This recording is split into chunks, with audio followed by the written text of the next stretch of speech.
ভয়ানক new town থেকে গ্রেফতার 5 দুষ্কৃতী। গ্রেফতার পাটনার খুনি গ্যাংয়ের 5 সদস্য। বিহার পুলিশ এবং বেঙ্গল এসটিএফ এর যৌথ অভিযানে গ্রেফতার করা হয়েছে খুনি গ্যাংয়ের এই 5 সদস্য। রিপাবলিক বাংলায় সুপার এক্সক্লুসিভ সেই ছবিও আমরা আপনাদের সামনে লাগাতার তুলে ধরছি। সুখবৃষ্টি আবাসনের বাইরে থেকে গ্রেফতার করা হয়। ভোরে 1 ঘন্টার অপারেশন চলে, একেবারে ফিল্মি কায়দায় গ্রেফতার করা হয়েছে এই 5 জনকে। গাড়ি ধাওয়া করে গ্রেফতার করা হয়েছে 5 জন দুষ্কৃতীদের। এবং এই দুষ্কৃতীদের আখড়া এই সুখবৃষ্টি আবাসন, যেখান থেকেও প্রতিবেদন তুলে ধরেছেন আমাদের প্রতিনিধি ঐন্দ্রিলা, সেই ছবিও আপনাদের দেখালাম। যারা স্থানীয় বাসিন্দারা রয়েছেন ওই আবাসনের, তারা বলছেন কিছুই জানেন, আবার কেউ বলছেন নিরাপত্তা সঠিক নেই। কিন্তু কেন নেই এই প্রশ্ন বারবার উঠছে। গত 2 বছর ধরে এই সুখবৃষ্টি আবাসনে থাকতো খুনি গ্যাং। সকালে কালো গাড়িতে বেরোনোর পর তাদেরকে গ্রেফতার করা হয়। গাড়ি ধাওয়া করে এবং ধাওয়া করে ধরেন তদন্তকারী আধিকারিকরা। এখনো অধরা হাসপাতালের খুনের ঘটনায় মূল অভিযুক্তরা। পাটনার পারস হাসপাতালে আইসিইউতে ঢুকে খুন। কুখ্যাত দুষ্কৃতী চন্দন মিশ্রকে গুলি করে খুন করা হয় এবং তারপরে গত পরশু কলকাতায় আসে এই 5 খুনি।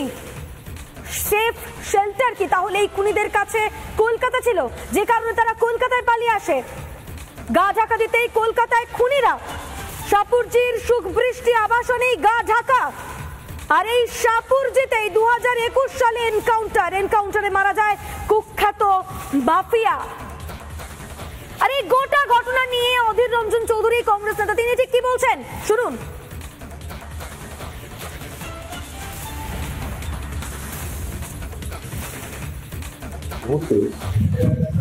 অপরাধীদের জন্য স্বর্গরাজ্য, safe haven of criminals and mafias.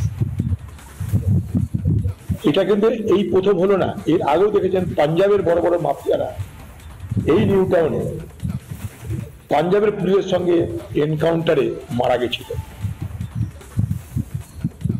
যেহেতু পশ্চিমবঙ্গে আইন শৃঙ্খলা বলে কিছু নেই, যেহেতু পশ্চিমবঙ্গে পয়সা দিলে সবকিছু পাওয়া যায়, ঘর পাওয়া যায়, বাড়ি পাওয়া যায়, সবকিছু পাওয়া যায়, তাই স্বাভাবিক কারণে অপরাধীদের মনে হয় যে এটা তাদের জন্য ভালো একটা স্যাংচুয়ারি। যে অপরাধীরা কিন্তু এই রাজ্যে এসে যে আশ্রয় পাচ্ছে তার পিছনে কোনো না কোনো স্থানীয় অপরাধীর যোগসূত্র আছে। এবং আমি নিশ্চিত স্থানীয় অপরাধী তারা অবশ্যই তৃণমূল দলের সঙ্গে কোনো না কোনোভাবে জড়িত।